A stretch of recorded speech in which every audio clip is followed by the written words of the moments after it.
A little update to this dot matrix clock display thing.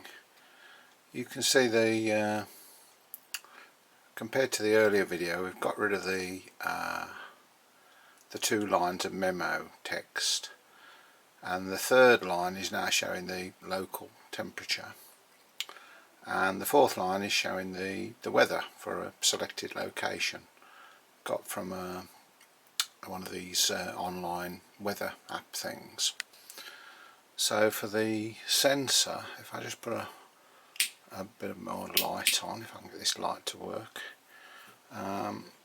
you can see there's a little transistor there. Well, it looks like a transistor. It's a DS18B20, and it's shoved with the flat side facing us into 3 consecutive pins on the in this case WeMOS, but you can put it anywhere in your in your ESP8266 or ESP32 by altering the sketch. But you can see if you're doing it like I've done it, it goes in the there's an empty pin there, another empty pin, and then the 3rd, 4th and 5th. And if you're using a WeMOS D1 like this, you can see that on this one, which is this is a WeMOS D1 R1, and the 3 pins it's in are labelled D2, D3, D4. But there's a very similar one, the WeMOS D1 R2, and you'd still put it in the same pins and still leave the sketch the same, but on this one they're then labelled D0, D1, D2. I've done a sort of summary of it here on this bit of paper, as it's a bit confusing. So in terms of the sketch, you're always using the same pin numbers, 16, 5 and 4, but the labels are different. Maybe you freeze frame the video if you want to see that in more detail. So if I get rid of the light so we can see the display better, we've got the temperature, which I've set to update about once every 5 seconds. So if I hold that, warm it up a little bit with my fingers, you should see it go up 27.6. Underneath we've got that it's Studley in Britain, 18.7 C, overcast clouds, the wind is very light from the northwest, 1013 millibars of pressure, 68% relative humidity. I think I've set that to update about every 5 minutes or so as not to keep hitting the web server. It doesn't update that often on the web anyway, but you can alter that yourself. So if we have a look at the way you configure all this,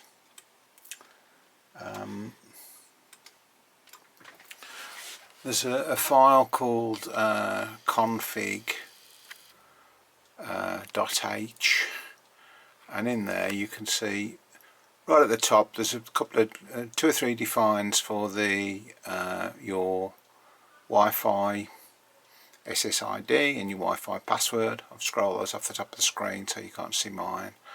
And there's also your Open Weather Map ID. You go and register at openweathermap.org. It's free, and you get an ID and you paste that in there.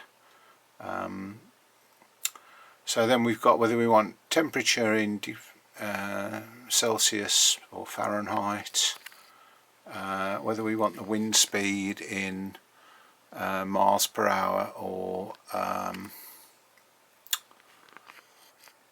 meters per second, whether or not we want to display the wind gust speed.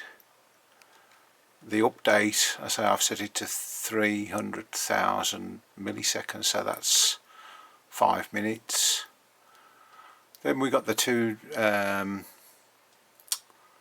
defines for your time server and the time zone you're in. That's the same as before.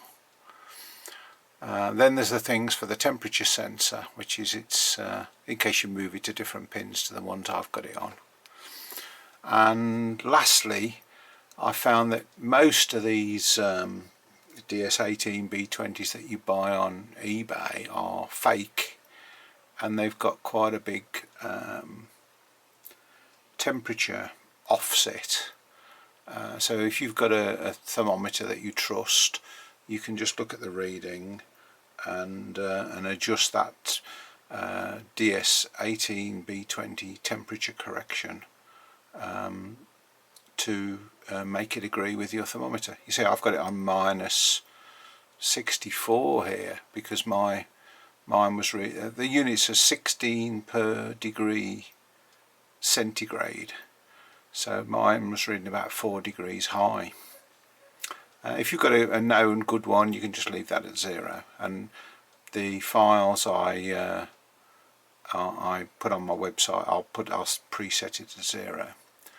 So what I'll do now is I'll just go and edit this to change the location to, I don't know, maybe New York, and I'll alter the temperatures to Fahrenheit and show you the difference, and then we'll get the weather for New York instead of Studley in the UK. So just trying to see where I've put the I'll come back with that anyway. Location I was searching for, I'd scrolled it off the top of the screen. It's the next line down after the Open Weather Map ID. So you can see I've now altered that to location New York, US. I've altered the temperature to be temperature Fahrenheit, and I've altered the time zone settings to be Eastern Daylight Time, which I think is right for New York.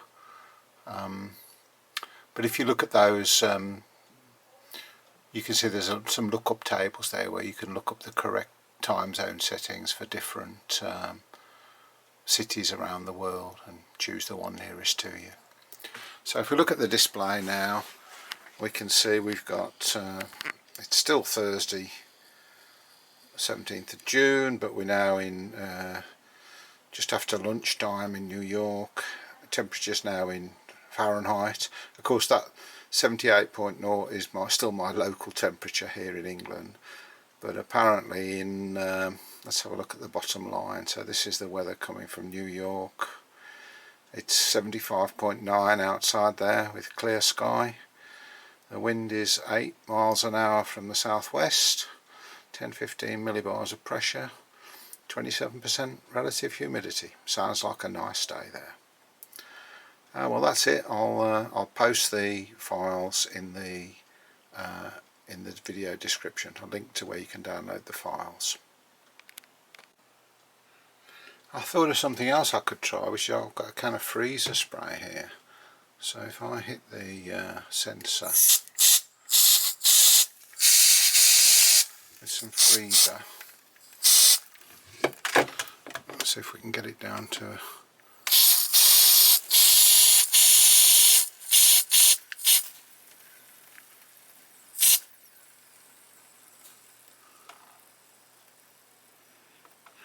there we are, got it down to minus 48 Fahrenheit. So I say it reads every 5 seconds, so we should see it gradually climb back up now. I'm impressed. I didn't think the freezer spray could get it that cold. Minus 31. Oh, if I blow on it a bit, maybe we'll warm it up a bit faster. Oh, minus 9. There we are, 6.8. So that's still below freezing, isn't it? We've got to get up to, is it 32 in Fahrenheit before the frost goes. Put my fingers on it a bit.